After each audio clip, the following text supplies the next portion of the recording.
Chrissy, Chair of the International Indigenous Peoples Forum on World Heritage and the Chair on the Wet Tropics Management Authority. This is yours, Chrissy. Fantastic. You're all ready to go. Please take it away. Okay, thank you. I've also put here, I'm a member of the CBD's International Indigenous Forum on Biodiversity, and been engaged in all of the different meetings, you know, sort of with not only the co-chairs, but those where we were required to, you know, sort of have an input from the IIFB, giving the Indigenous perspective of the post-2020 global biodiversity outlook. We met and we, with the co-chairs, we also presented our submissions in 2018, 2019 and 2020. The IIFB has also continued to participate in SUBSTA and the subsidiary working body. We also have a working group on 8J, which meets every 2 years.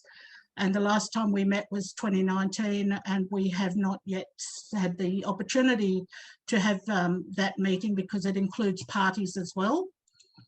The IIFB caucus, you know, as I said before, we continue to engage with the co-chairs, and those co-chairs have attended our meetings.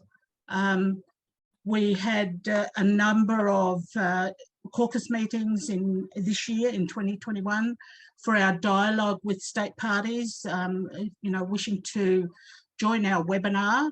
And we heard that was a couple of months ago, a few months ago now, but we were really keen to hear, for them to hear our concerns and where could we get support for, you know, sort of the concerns that Indigenous peoples and local communities had.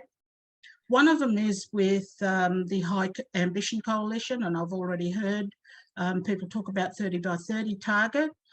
That is of a concern to Indigenous peoples, not only in the Convention of Biological Diversity, but also in the World Heritage Convention. And this is a case study. I've read the IUCN's position paper, and, you know, sort of they're looking at 30% globally of terrestrial freshwater and marine ecosystems, you know, sort of to be protected areas and other affected area-based conservation measures, including all key biodiversity areas.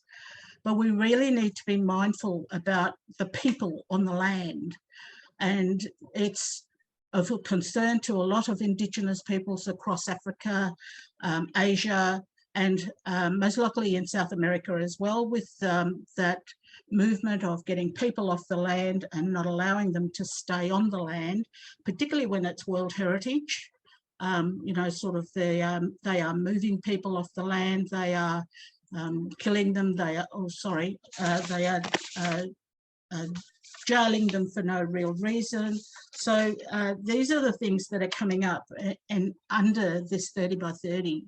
You know, today it's just 17% of the land and 8% of the sea that are protected, but you know, sort of scientists are saying 30 by 30 could go a long way, but we still have to think about, you know, the people that live on the land and rely on the land for their livelihoods.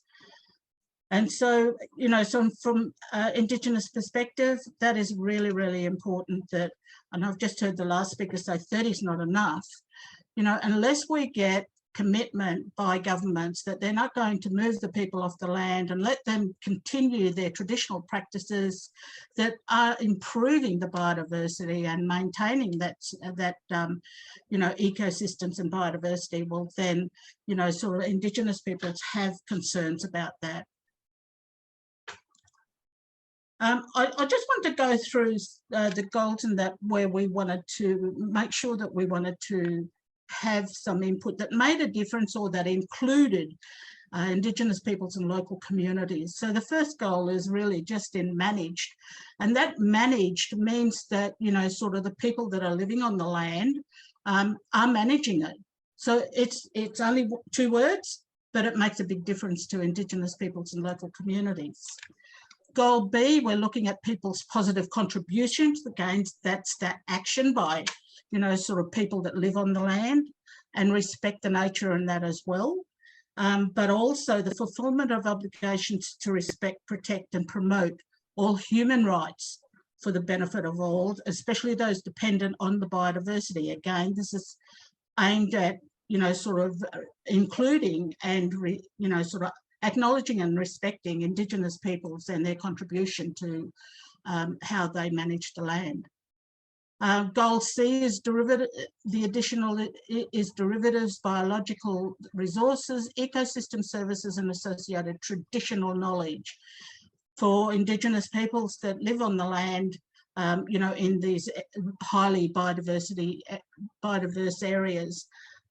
They really do use their traditional knowledge to maintain and care for that, you know, sort of the species, the ecosystems and the biodiversity. So again, these are really important. I know we're talking about target 20 and 21, but there's just a few other targets that I just wanted to bring to your attention. You know, sort of we're looking at including fresh waters. We're looking at including recognising the rights of Indigenous peoples and local communities over lands, territories, waters and resources. In target 3, we're looking at, you know, sort of governed, equitably governed and managed, ecologically representative and well-connected systems of protected areas. But we want to do that with free, prior informed consent of Indigenous peoples and their local communities, and including through appropriate recognition and support for their collective lands, territories and resources. There are other Indigenous forums, if you like, that are also raising these sorts of issues around, you know, free, prior informed consent and on, you know, on their lands, territories and waters. And they attend these CBD meetings on a regular basis as well and have input as an NGO.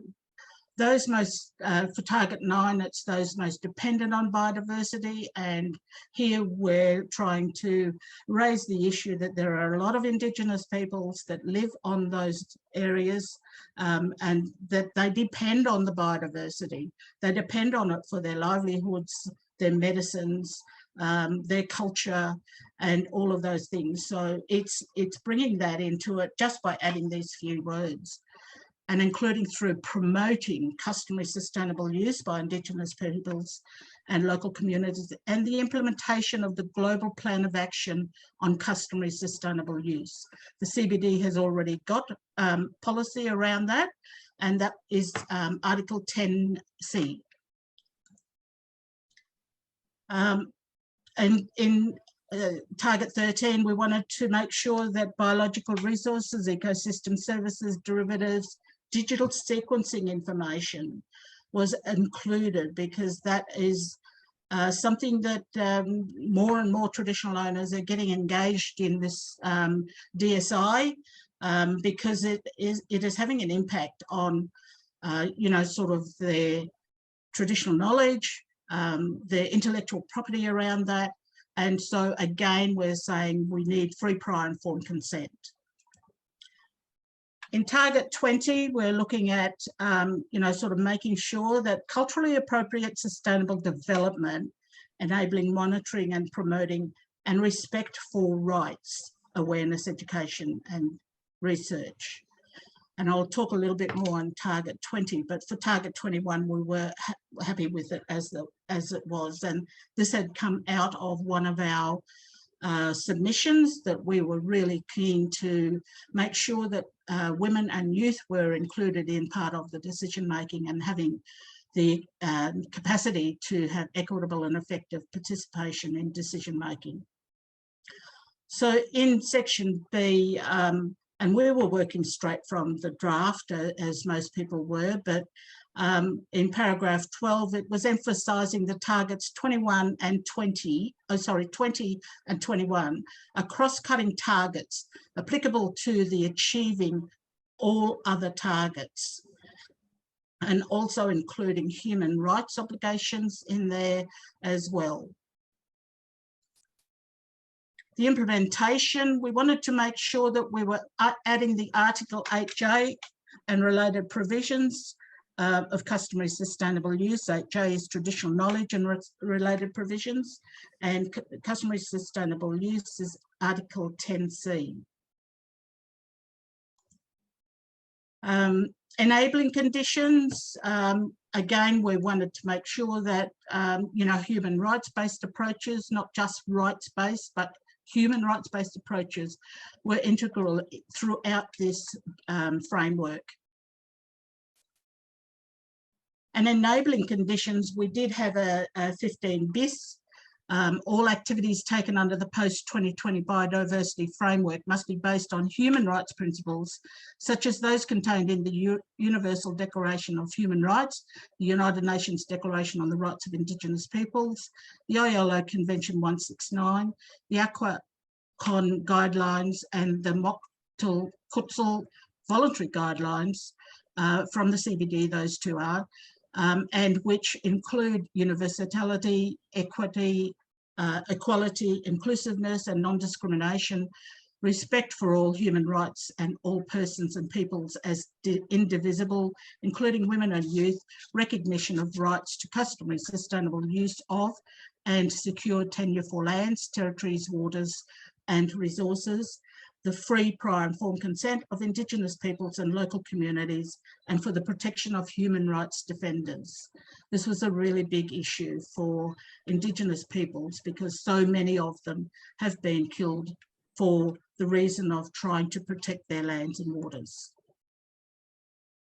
I can't quite read the title of that, but it's again, we're looking at including community-based monitoring in section J.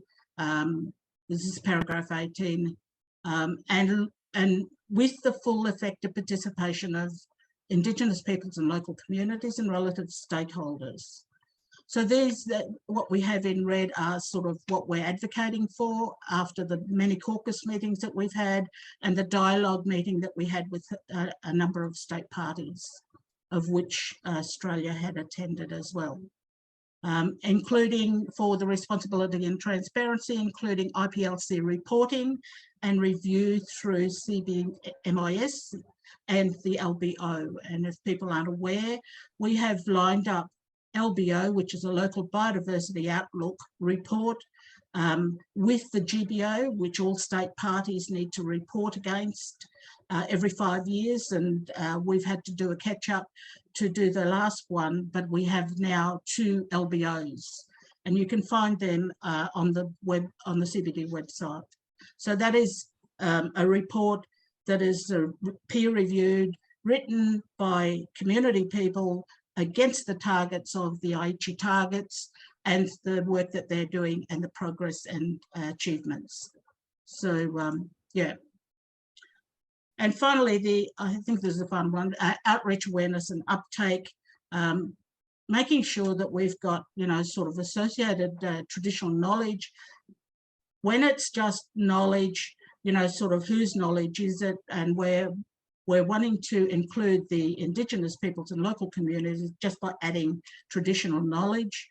And the last one is promoting and developing platforms and partnerships, including with local and national media. And that's how we get the information around. So many thanks for that.